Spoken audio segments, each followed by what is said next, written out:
বলে, হ্যাঁ ভাগ্য তো পরীক্ষা করতে চাই, কিন্তু তোমরা তো অনেক কষ্ট করেছো, তাহলে লিউক তুমি আগে পান করো। কিন্তু এখানে সবাই পানিগুলো খেতে ভয় পাচ্ছিল, কে জানে পানির মধ্যে কি আছে। এখন সবাই জানতে পারে ওয়েনের আসলে কোনো অসুখ নেই, সে শুরু থেকে নাটক করছিল। আসলে সে শুধু অনেকদিন বেঁচে থাকতে চাই, নিজের খ্যাতি আর সম্পদ আরও বাড়াতে চাই। এখন লিউক যেহেতু তার কথায় পানিটা পান করছিল না, তাই সে তাকে গুলি করে দেয় আর তাকে হুমকি দেয় যদি সে পানি না খায় তাহলে সে তার বোন আর থমাসকে মেরে ফেলবে।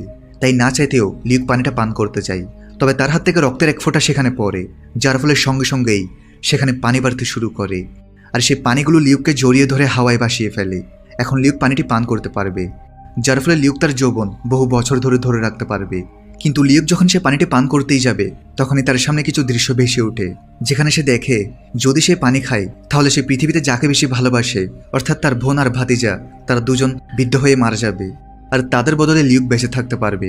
এখন লিউক তো এমন কোনোদিনও করতে পারবে না।